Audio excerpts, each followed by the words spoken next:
welcome to the Honest Food Podcast. I'm Dawn Viola, a holistic nutrition expert, certified executive chef, and founder of This Honest Food.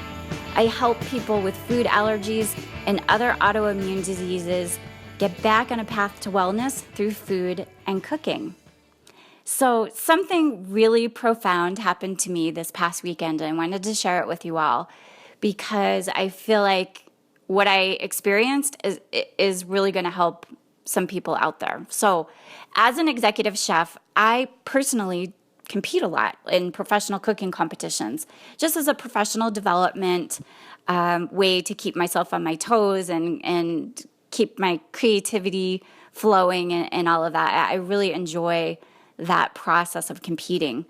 In addition, though, I also judge a lot of cooking competitions. And this past weekend, I was judging a high school cooking competition.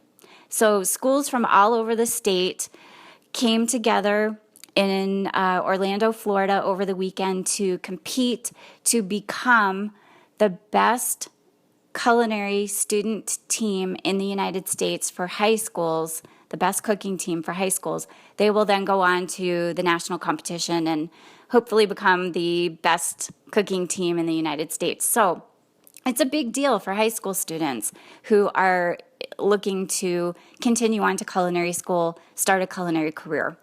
So, and it's an honor to be able to judge something like that and be a mentor to those high school students. Now, I have a lot of food allergies. As you all know, if you've seen the website and you've read the About Me page, you've read all about my food allergies and my journey to becoming a holistic nutrition expert and executive chef. And I knew going into this competition that there could be a situation where I can't taste something that the students cooked because I had something I was allergic to in it, like beans or something like that. My allergy is to legumes, so that includes beans of every kind, soy, peanuts, and then oddball things like guar gum, carrot bean gum, things that are derived from legumes. There's also a few nuts I'm allergic to, like walnuts and pistachios. So, every once in a while there would be a dish that had one or all or some of those items, and in which case I would just hand it to another chef judge. They would judge that plate. They would put their evaluation on the evaluation sheet, and we'd move on with the day. So, like I said, that did happen a couple times. What I didn't really expect, though, was how I was reacting to the other foods that I was eating that day. As a chef instructor, like when I was teaching culinary, I would have to taste everything that the students were making. So either I manipulated the ingredients so that they were still learning what they had to learn, but it was something that I could taste, or I would just be taking small bites of something. Maybe there were 15, 20 students in the class, so I really wasn't eating that much. So I could handle small amounts of soy or small amounts of wheat or anything else that was on my allergy list or my trigger list for sensitivities. Wasn't that big of a deal. I definitely could handle something like that. So I didn't really think that this competition was going to be a problem. But what I found is that all day long I have been eating soybean oil, and wheat products. Every 10 to 15 minutes, a new plate would come in. And granted, I was only taking a couple bites, maybe 1 bite, 2 bites, so that I could evaluate that dish. But over the course of the day, it added up. It wasn't like in culinary school where I'm teaching 1 or 2 classes. I'm tasting for maybe, 15 to 20 students, a tiny bite of each. This was a much greater volume that I was eating over the course of 8 hours. And it affected me greatly, and I didn't really realize it until I got home that night. When I got home, and I actually sat down and sat still for a minute, my mind wasn't focused on the competition, I was really angry and agitated, and I couldn't sit still, and I couldn't concentrate, and I couldn't focus. And I was very snippy with everybody, to the point where someone in my family looked at me and said, "What is wrong with you? just like that, with that tone of voice. And I looked at them and I was like, oh my gosh, I don't know. I don't know what's wrong. I'm angry. I'm upset. I'm agitated. I'm fidgety. I can't concentrate. It's like I woke up on the wrong side of the bed, really pissed off and angry at the world for no apparent reason. And then I stopped and I was like, oh my gosh, you know what? It's everything I ate today, you dummy. It was everything that I ate that day. It was all the wheat. It was all of the soy that I had been eating. And it greatly affected me that night. It affected my mood. It affected my well-being. It affected everything. I couldn't control myself. There was something else controlling me. Now, logically, I knew what it was, so I was able to kind of stuff it down and control it because I knew why, and I knew, why it was happening to me. On a biology, physiology level, I knew logically what was happening. But there was something else controlling all of that. And it was so fascinating, but at the same time, really scary. And I started thinking about, I've had this realization before early on in my career when I was studying nutrition. You can't study nutrition without looking at how food affects everybody. So there's a point where you're studying Alzheimer's and ADD and ADHD and autism and how food affects that. And I was experiencing exactly what happens to a child or an adult that is labeled or diagnosed with ADD, ADHD, or some spectrum of mild autism. It's exactly what I was experiencing. And I was sitting on the couch like, oh my gosh, I haven't experienced these feelings in about 9 or 10 years. And it just really floored me. So if you've ever doubted how food can affect you, let this be an inspiration to really look at what you're eating and how it's affecting you, your family, your children, your parents. Because food really does affect everything and it really does change everything. So with that said, if you have a child or a teenager or even as an adult, you have someone that's been labeled as ADD, ADHD, or some form of autism, please look to food first before you allow your doctor to put everybody on medications. If you're already on medications, don't stop them, but you can still look at your diet.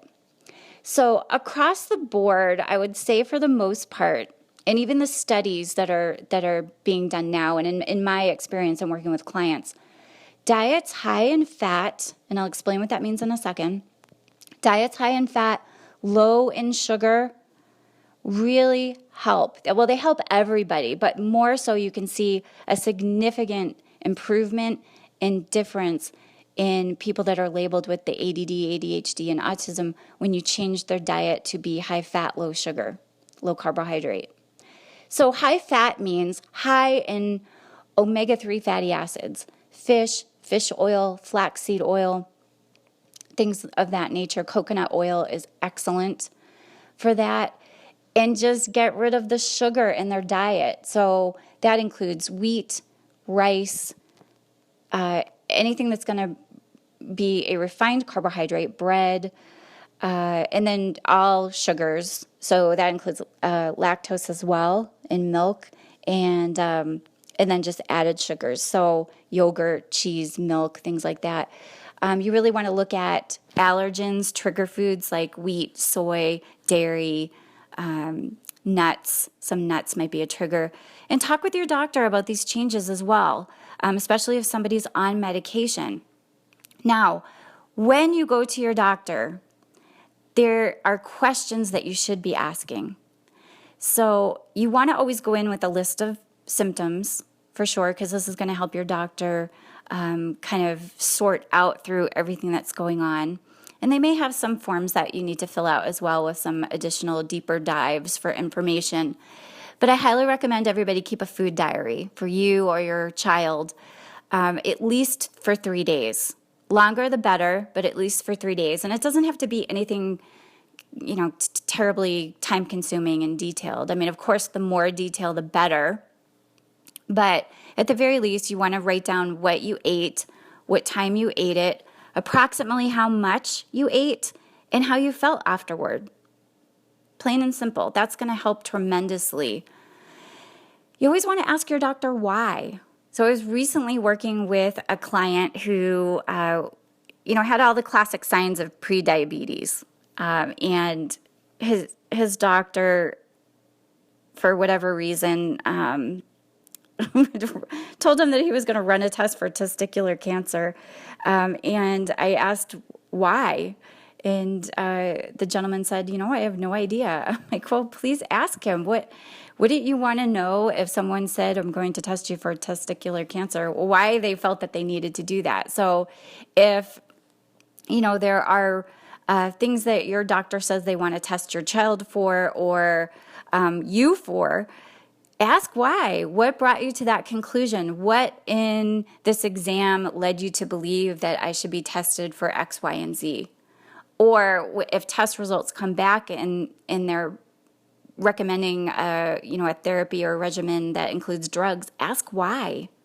What brought you to that conclusion? Why? Why do you think that? Just ask, and then always look to food first, because food changes everything. Food changes everything. It really does. And I'm proof of it just from this past weekend, how it can greatly affect you. Now, if you're eating processed foods on a regular basis, you may not recognize that these foods are causing chronic inflammation. And really, that's what was happening to me over the weekend. The wheat and the soy that I was eating was causing my gut flora, my microbiome to change, and it changed the signals in my body. And I had inflammation. My inflammatory system was on fire, which is what caused my brain fog the next day. So the next day I was still feeling those effects, and I was out of it. I was completely out of it, to the point where one of the chefs said, hey, look at Chef Dawn. She's totally zen right now. She's completely out of it. And I looked at him. He's like, what's wrong with you today? And I said, I don't know. I wouldn't call it zen exactly, but I definitely am out of it. And it wasn't anything that coffee or sleep could pull me out of. Coffee and sleep could not rescue me from this brain fog. I just had to go through the course of getting that inflammation down. And inflammation is the root of all disease. If I hadn't discovered my food allergies when I did, I probably would be very, very sick right now. So you always want to keep that inflammation down. So those diet changes that I talked about, the higher fat, but the good fats, the omega-3 fatty acids, the coconut oil, olive oil, avocado, things like that, and reducing sugar, eliminating sugar would be even better, are going to lower inflammation in your body. So I hope that this information has inspired you all. If you have any questions about anything we've talked about today, you can always email me at dawn@thishonestfood.com. And you can also visit the Honest Food website at thishonestfood.com. If you can't find what you're looking for, please let me know. I'm always happy to point you in the right direction.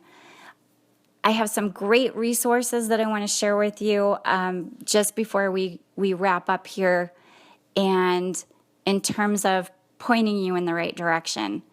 Research everything. Please do your own research online. It's so important. Some of my go-to places when I'm starting out researching something for a client is always Mark Hyman, Dr. Mark Hyman. You can type in his name, all of his articles and his website will pop up. Chris Kresser, Mark's Daily Apple, and there's some good information on Dr. Mercola's website as well. Those are the first places I usually look when I start researching something that I'm unfamiliar with. And you can go online and find those same resources for you as well. You would just type in that person's name, a comma, and whatever you're looking for, and all of those articles and information are going to pop up for you.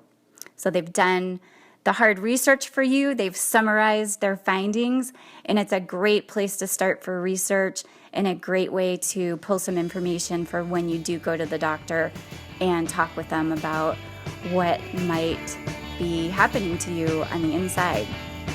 So thank you all so much for listening today. Please be well. And I'm really looking forward to the next time that we get to talk together. Thanks, everybody.